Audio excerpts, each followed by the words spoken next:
I knew my wife better than I knew myself. And then I stopped recognizing her. When you spend over 30 years walking into burning buildings, you learn to trust the quiet. Fires don't always come with sirens and screams. Sometimes it's the stillness, the heat you feel before the blaze breaks loose, that tells you something's wrong. That's what these last few weeks have felt like. Quiet.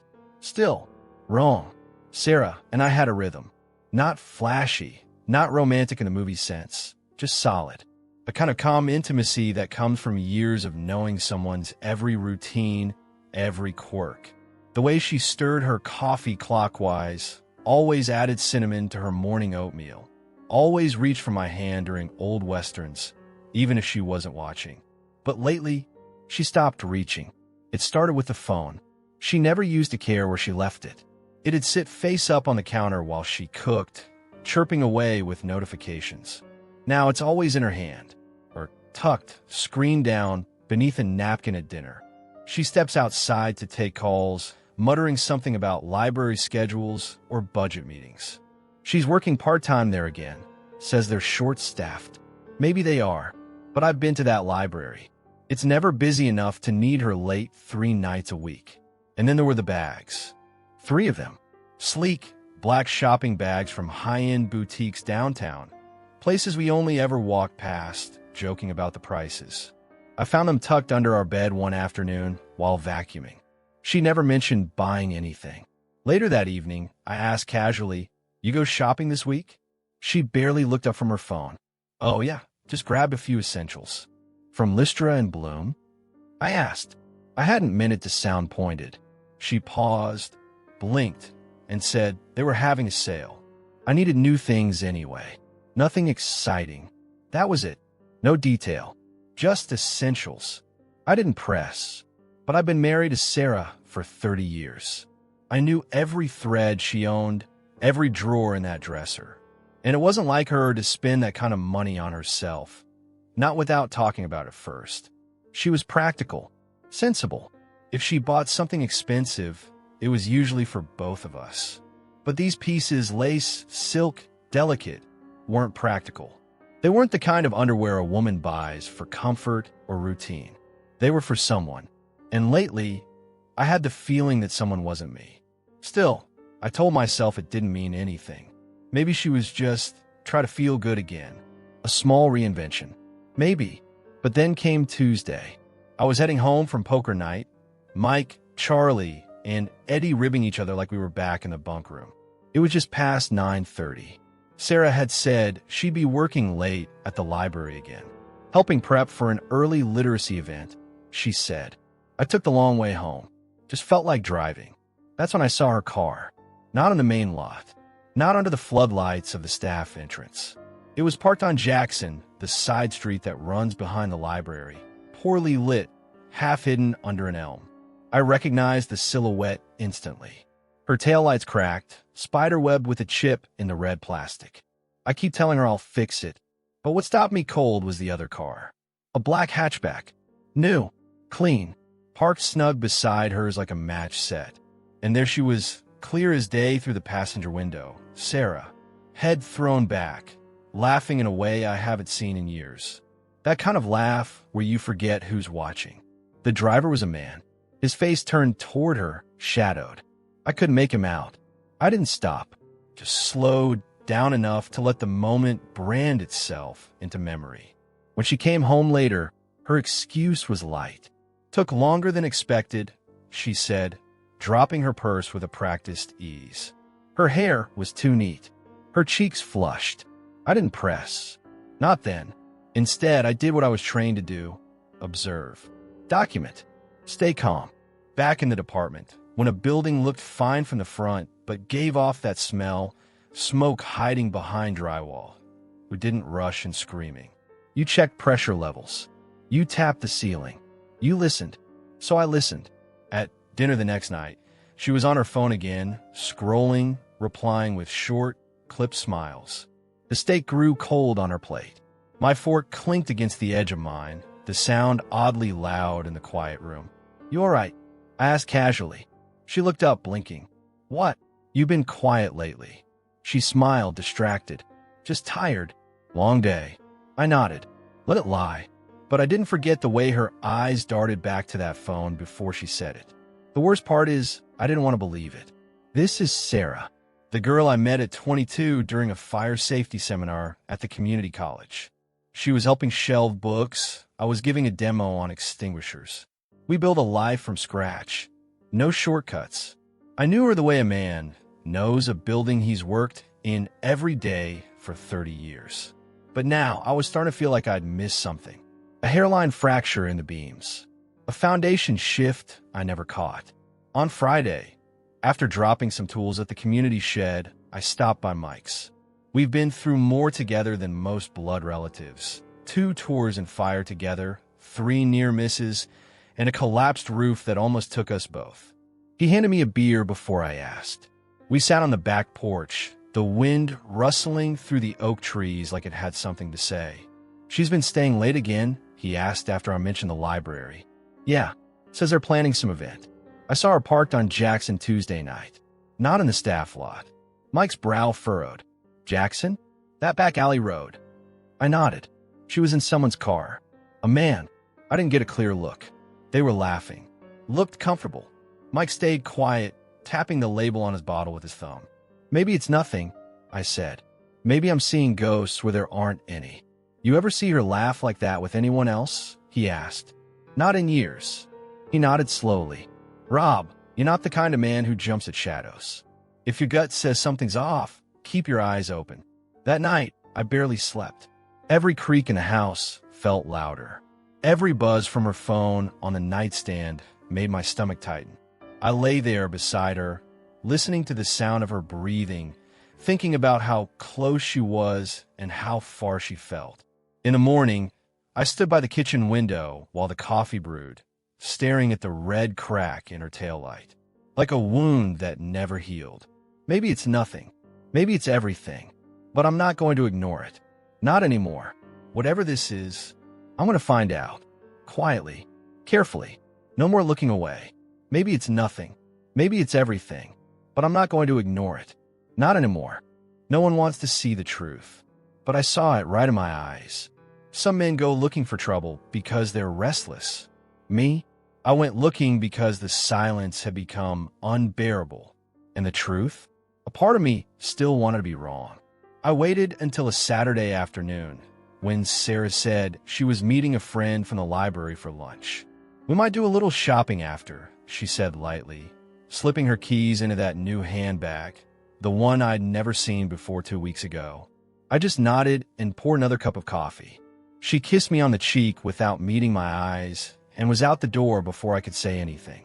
10 minutes later, I followed. Rain had started to fall.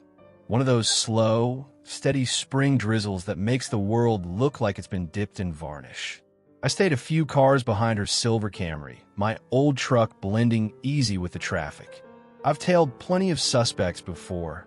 Arsonists, fraudsters, and more than a few kids who made bad choices with matches. But never my wife. She didn't go to the cafe downtown like she'd said. Instead, she pulled into the side lot of the library again. But she didn't get out. 5 minutes passed. Then a black hatchback, newer model, slid in beside her. I already knew. It was the same one I saw that Tuesday night on Jackson Street. This time I caught the plate. And when a man stepped out and walked to her window, I got a clear look. Daniel. That name had come up more than once the past few weeks. Daniel, the new volunteer coordinator. Friendly, enthusiastic, so helpful, she'd said over dinner. I'd met him once, briefly, at a library fundraiser last fall. He was younger, maybe 40, dressed like someone trying to look important but not too polished. Pressed jeans, a neatly trimmed beard that relaxed confidence some men put on like cologne. At the time, I didn't think anything of him. Just another community guy. Now, I watched as he leaned into her window. She reached out, touched his wrist, smiled. He grinned back like a man who thought he'd won something.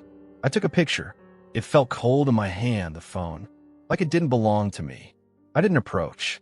I didn't shout. I just sat there, motor off, watching the slow betrayal play out through fog glass and wipers ticking like a metronome. When I got home, I waited. She returned 2 hours later, holding a small shopping bag, playing the part. I said nothing. Not yet. But later that night, when she was in the shower, I stepped into our bedroom. Her new purse sat on the dresser. I opened it. Slowly, deliberately. Inside, tucked in a side pouch, was a folded note, handwritten. It wasn't long, just enough to make my stomach turn. Last night was perfect. Every time I see you, it's harder to pretend we're just colleagues. You deserve better than some old-fashioned man stuck in the past. I want a life with you. I can give you the excitement he never could. Let's dream bigger. D. It was folded inside a glossy, trifold brochure. Not the one we'd made together. Our bookstore, the dream we'd nurtured in countless late-night talks and scribbled napkin sketches. No, this was for a different shop entirely. Trendy, cold, chrome shelves, and urban artisan blends. The tagline, where stories meet style. I stared at it until the words blurred. My hands trembled, but I didn't drop it. I sank to the floor, back against the bed, head in my hands. I didn't cry at my father's funeral. I didn't cry pulling 2 kids from a wrecked car 20 years ago. But there, on the hardwood floor of the room we built a life in, I did. Quiet, gut-wrenching sobs. Because it wasn't just the affair. It was the way she mocked everything we'd built. That bookstore was supposed to be our retirement. Our legacy. A place with cracked wood floors and the smell of real coffee beans. Not some curated lifestyle space in a mall atrium. We dreamed of reading aloud to kids on Saturdays, hosting local poets, shelving old hardbacks next to dog-eared crime novels. It was a life built on us. And now she was building a future with him. In our place, only stripped of the soul. I don't know how long I sat there. Long enough for the water in the shower to stop. Long enough for the bathroom fan to hum. Then quiet. I stood up slowly, slipped the note and the brochure into a drawer in the garage, under an old tarp I kept from my firehouse days. Evidence. Not for revenge. Not yet. Just so I'd remember this wasn't a dream. When she came to bed, her hair damp, skin glowing from the heat, I kept my back turned. She slipped in quietly, sighed, and turned off the light. She didn't touch me. I didn't sleep. The next morning, I told Mike everything. We sat in his garage, oil-stained concrete underfoot, the same half-finished motorcycle project gathering dust beside us. I showed him the note. He read it once, then twice. He didn't say much, just sat back, his face hard. That's Daniel. Daniel Wells? He asked. Yeah. He whistled low through his teeth. Didn't you help him get that library gig? Wrote him a letter of recommendation after his dad passed. I nodded. Of course. That's why his name sounded familiar months ago. His father was a retired firefighter. I'd spoken at his memorial. It wasn't just betrayal. It was desecration. I trusted that kid, given him a hand, and he'd taken my wife. Rob, Mike said carefully, you sure you don't want to confront her yet? Not yet, I said, voice quiet. I want her to lie one more time. I want to see her face when she does it. And I did. That evening, I sat across from her at the table while she talked about work, pretending everything was normal. She laughed. She passed the salad. But I watched her hands, the flick of her hair, the way she avoided my eyes when I asked, "How's Daniel doing?" She hesitated just for a second, then smiled. Fine. Why? No reason. I nodded, letting it hang there, because now I knew. It's true. She's having an affair, and I'm going to face it. Not with shouting, not with fists, but with truth, with the weight of 30 years behind me. The next chapter of our story would begin with a question, and I already knew the answer. It's true. She's having an affair, and I'm going to face it, not with shouting, not with fists, but with the truth. The house was quiet when she came home. Too quiet. It was just past 9. Rain tapped soft against the kitchen windows, like it had been all day, making the place feel smaller, dimmer. I sat at the kitchen table, the one we picked out 20 years ago at an estate sale. Solid oak. Heavy. Enduring. The same couldn't be said for everything. The room smelled of coffee gone cold and the faint citrus of her perfume from this morning still clinging to the air. I turned off the television, left the light above the table on. The rest of the house was dark. She stepped in, her heels clicking across the tile, pausing when she saw me. "Oh," she said, surprised. "You're still up." "I am." She smiled, a little too carefully. "Everything okay?" I nodded toward the chair across from me. "Sit down, Sarah." Her smile faltered. She shifted the strap of her handbag higher on her shoulder, glanced toward the hallway like she might keep walking. But something in my voice, or maybe in my eyes, kept her rooted. She slid the bag off her shoulder and sat. Slowly. I didn't speak right away, just looked at her, and I saw everything. Not just her face as it was now, wary, guarded, but all the versions of her I'd known. The girl who used to sneak into the station with lunch for me.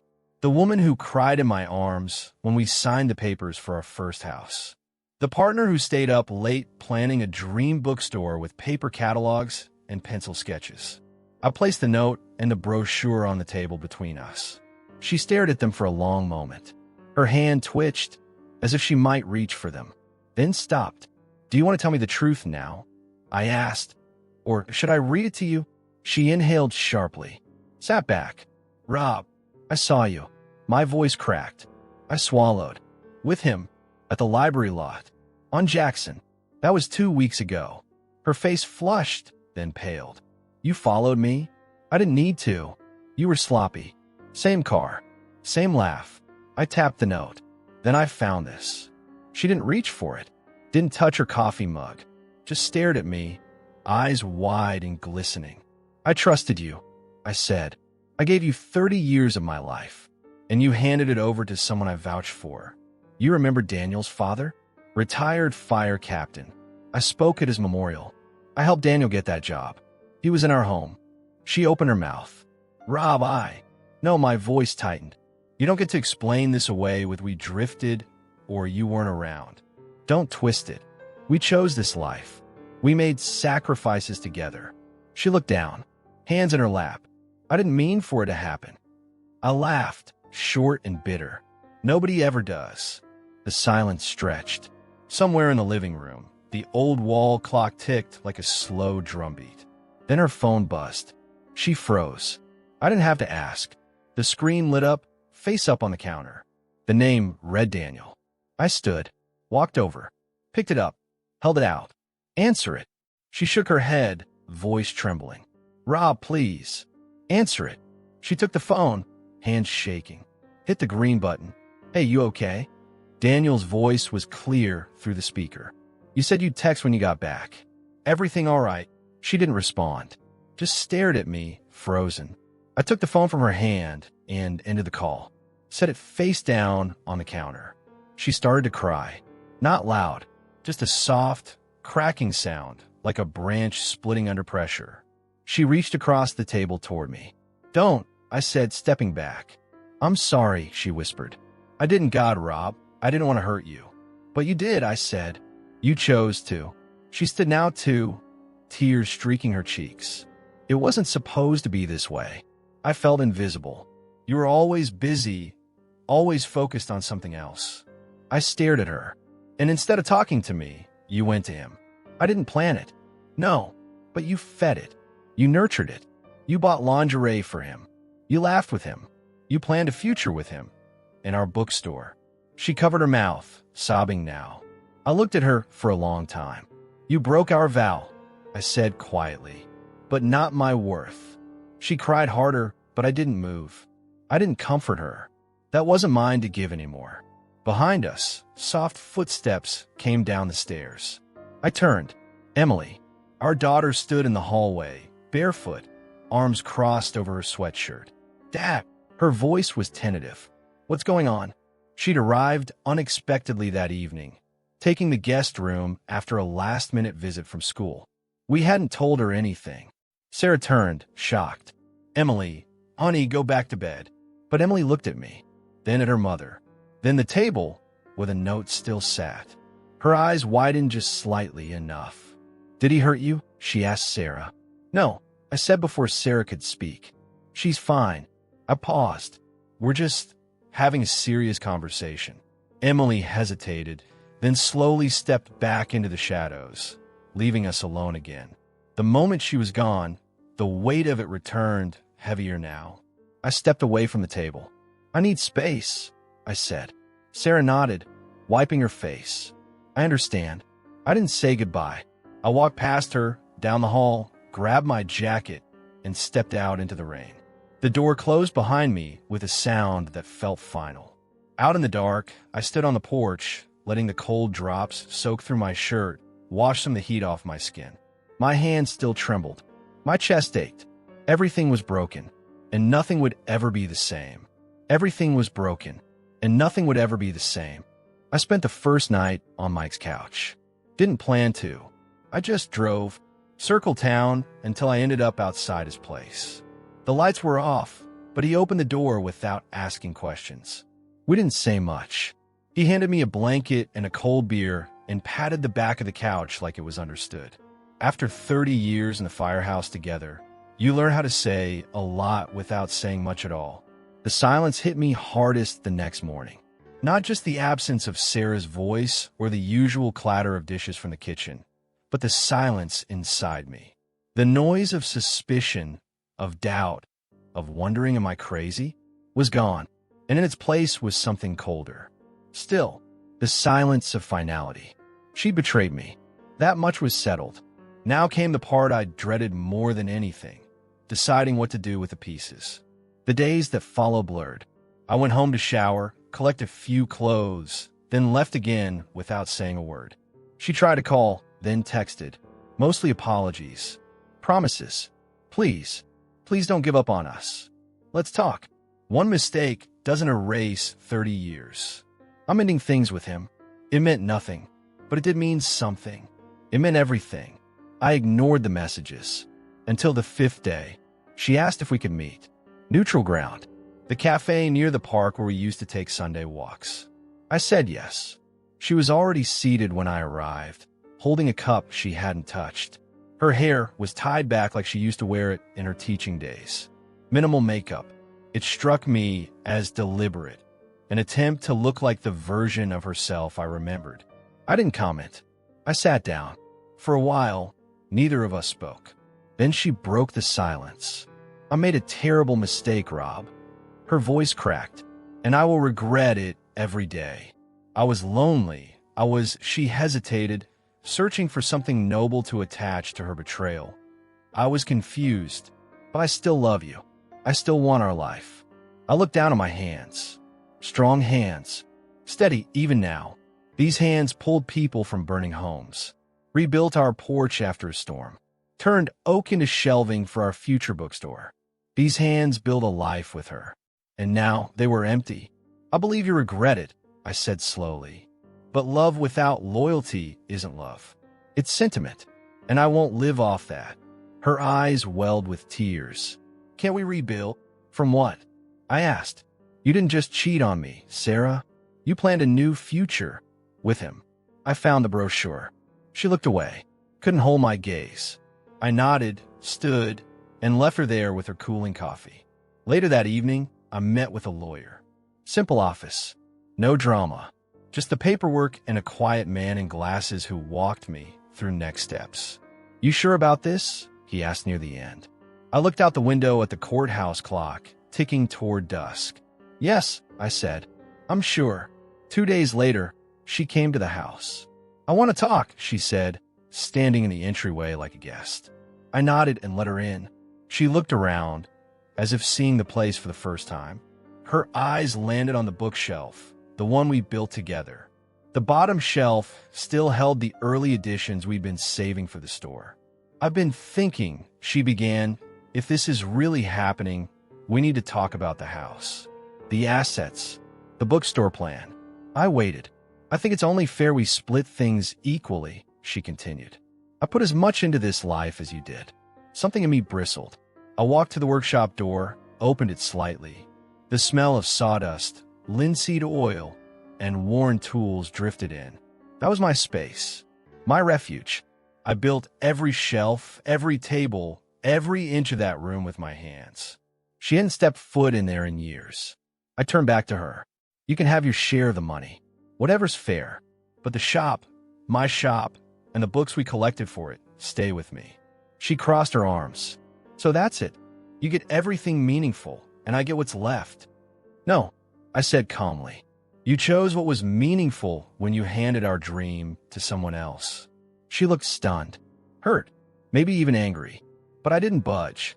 She reached out as if to say something, then dropped her hand. I'm sorry, she said again. I know, I replied, but I still can't stay. That night, I took off my wedding ring. I didn't throw it or cry over it. Just slipped it off, held it in my palm for a long moment, and set it down on the nightstand. Not out of spite, but because I couldn't live a lie, not even a familiar one. I stepped into the workshop later, sat on the old stool, and ran my fingers across the grain of an unfinished shelf I'd started months ago. The same one we were going to use for the reading nook in the bookstore. I'd finish it, maybe not for that store, but for something new. I spoke to Mike again the next morning. Was it the right call? I asked. Walking away, he gave me a long look. Only you can decide that. But let me ask you this. If you stayed, could you ever look at yourself the same way again? I didn't answer right away, but I already knew. No, I said finally. I couldn't. He nodded. Then you did what you had to do. Sarah came one last time to gather her things. She didn't speak much. Neither did I. It felt more like a wake than a parting. I watched her pack the last of her clothes. She paused in the doorway, looked at me one final time. Take care of yourself, Rob. I nodded. You too. And then she was gone. Just like that. The silence that followed was different this time. Not empty, not angry, just still. And I stood in that quiet, not whole, but no longer broken. The silence after a divorce is different from the silence of suspicion. It's heavier in the beginning. Not angry, not tense, just hollow. The day Sarah moved out for good, I stood in the middle of the living room and listened to the empty house. No suitcase wheels clacking across the floor. No final slam door. She left quietly. That was something, I guess. I'd already signed the papers. No ceremony, no drawn-out fight. We'd agreed on most of it. She didn't want the house, and I didn't want the bookstore location she'd started negotiating behind my back. I got the home, the workshop, and the bookshelves we built together, though now I had no reason to open a shop. What hit me hardest was the smaller stuff. Making coffee for one, cooking enough food, and forgetting to have the portions. Waking up and not hearing her breathing beside me. I found myself reaching for things that weren't there anymore. One night, I pulled out an old photo album from the hutch. Our first beach trip, her holding up a starfish. Us laughing in the rain on the day we got lost in the woods and wound up sharing a thermos of soup on the hood of the car. I stared at that photo for 10 minutes before I realized I was crying. Not loud, just quiet tears running into the folds of my shirt. Then I closed the album, set it aside, and made a decision. This wasn't going to define me. I went back into the garage the next morning. Under a tarp near the back wall sat the old '78 Chevy I picked up a few years ago. Rusted, half-gutted, with a busted axle and an engine that hadn't purred since Bush was in office. Sarah used to tease me about it. That thing's more garage sculpture than truck, she'd say. I uncovered it, ran a hand along the roof, and got to work. There was something about bringing order to pieces. Removing bolts, scrubbing old grime, replacing what no longer functioned. It was honest labor, unpretentious. It didn't lie to you. Each afternoon, I worked on it a little longer. Each bolt I replaced felt like anchoring myself again. In between, I started going back to the community center. I'd volunteered there before, fire safety talks, helping the kids with carpentry, but I'd drifted from it. One of the younger guys, Kevin, asked me to help lead a Saturday repair class. We've got old furniture and no one who knows their way around hand playing, he'd said. I said yes. A month after Sarah left, I ran into Daniel at the hardware store. I just grabbed a new carburetor clamp and was walking toward the register when I saw him, browsing cabinet hinges like he had a right to exist in the same aisle. His posture changed the moment he spotted me. Arms stiffened, face tightened. He tried to move past me without saying anything. I stepped aside, giving him room. Daniel, He paused, looked up. Rob. His voice was flat, cautious. For a second, I thought about saying everything I didn't say the night of the confrontation. Every bitter, furious thing that still occasionally woke me up at 3 a.m. Instead, I just met his eyes. "You took my trust," I said, "but not my strength." He didn't respond, just nodded once, curt, and walked off down the aisle. I watched him go, then turned back to the counter. The guy behind the register raised an eyebrow. "Everything all right, man?" "Better than it's been," I said. The divorce finalized a few weeks later. No surprises. Clean cut. Sarah tried once more, this time about my grandfather's hand-carved rocking chair. Said it was technically hers, since it sat in her reading nook. I didn't argue. I just drove to her apartment, picked it up while she wasn't home, and left a note. "He made this for me when I turned 18. It's part of my bloodline, and I won't argue about blood." She didn't fight it after that. Slowly, the days stopped feeling like grief and started feeling like days. I laughed more when I saw Mike. We took our old fishing rods out one Sunday morning. Didn't catch much, but that wasn't the point. I found myself sleeping better, eating better. I lost the weight I'd been carrying, not just around my gut, but in my shoulders, my chest. That tightness of pretending everything was fine, it was gone. One morning, sunlight poured through the garage window in a way that caught the dust like glitter. I stood beside the Chevy, now almost fully restored, and realized I hadn't thought about her in 2 whole days. Not with bitterness, not with longing, just hadn't thought of her. It felt like breathing after holding my breath for too long. I took the truck out on the road the next weekend. Nothing fancy, just the back roads, wind through the window, radio humming old Springsteen. I passed the bookstore district, saw a new cafe had opened up where we once talked about building our dream. It didn't sting like I thought it would. It just reminded me that dreams can change, and sometimes they should. By the end of that drive, I knew I wasn't the same man who sat on Mike's couch weeks ago, hollowed out and disoriented. I was still healing, still rebuilding, but I wasn't broken. I hadn't thought about her in days, and for the first time, I didn't miss her. It had been 14 months since I watched Sarah drive away from our home for the last time. 14 months of healing, of rebuilding, of learning how to live again. In that time, the days had changed shape. Mornings weren't heavy anymore. I'd get up early, drink my coffee out on the porch, and listen to the sound of birds cutting through the stillness instead of dreading the silence. The '78 Chevy, once a ghost of a dream, now ran smooth and steady. I drive it out to the lake on weekends, sometimes with Mike, sometimes alone. I didn't mind the solitude anymore. There's a peace in your own company once you've made peace with who you are. I never looked for updates on Sarah. I didn't ask, mutual friends, didn't check social media. Whatever happened to her life after ours unraveled, I figured that was her business now. But life has a way of circling back. It was at a local charity auction. One of those community events with folding chairs, lukewarm wine, and too many people wearing name tags. I'd helped build a few of the wooden display booths, so I showed up out of respect. It felt good, walking through those halls again, greeting people, talking about volunteer projects. I'd become someone new, someone steady, reliable in a way that had nothing to do with who I used to be. I was studying a silent auction table, a weathered toolbox someone had restored, when I heard her voice behind me. "Rob." I turned. She looked smaller, not physically, but in presence. Her posture had lost its edge. She wore a simple dress, her makeup light, her eyes shadowed by something I couldn't name right away. "Sarah," I said. My voice didn't catch. My chest didn't tighten. "I didn't expect to see you here," she said, offering a nervous smile. "Help with the booths?" I nodded toward the displays, still finding ways to keep busy. She looked down, then back at me. "You look good." I thanked her. She hesitated a moment longer, then added, "Can we talk for a minute?" Somewhere quiet. We stepped outside into the courtyard, under the amber light of the hanging lanterns. The breeze carried the scent of fresh-cut grass and summer dust. People buzzed behind the windows, laughter and conversation muffled like a world behind glass. I owe you an apology, she said. A real one, not the kind I gave in the middle of the mess. I let her speak. I betrayed you, not just with Daniel, but with everything we built. I thought I knew what I wanted, and I was wrong. About him, about myself. She looked up at me. You didn't deserve any of it. I didn't rush to respond. I studied her face.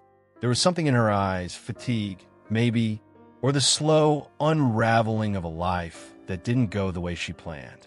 Where's Daniel now? I asked gently. She laughed once, bitter and dry. Gone. Left about 6 months in. Said he wasn't ready for anything serious. Turns out I wasn't his first or his last. I just nodded. She went on. I lost the job at the library. Once the affair came out, it got around fast. And a new bookstore space we tried to lease, the developer backed out. Said the concept was hollow. She forced a smile, but it broke. I tried to pitch it again last month.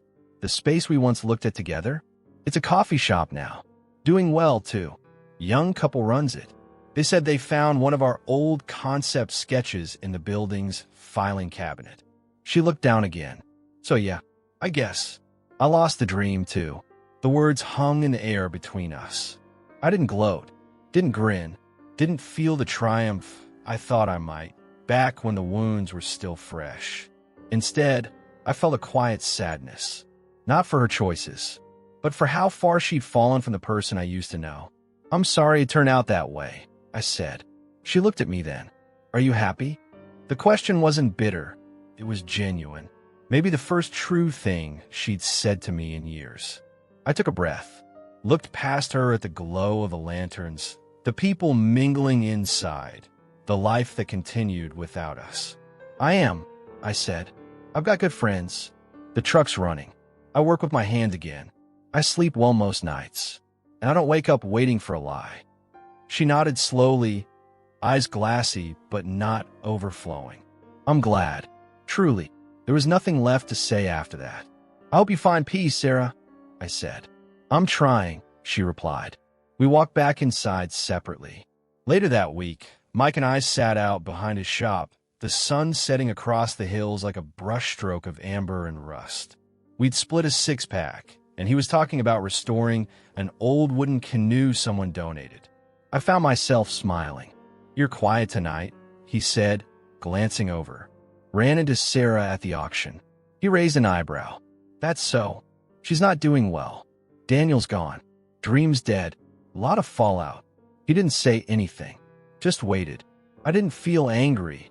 I continued. Didn't feel like justice, even. Just final. Like a door closed for good. Mike nodded. That's what healing looks like, brother. I looked up at the sky.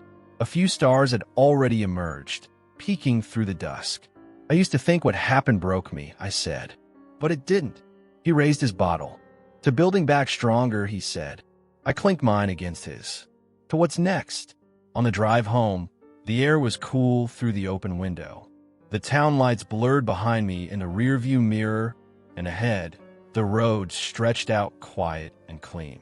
I didn't think about the past. I didn't need to. I was free.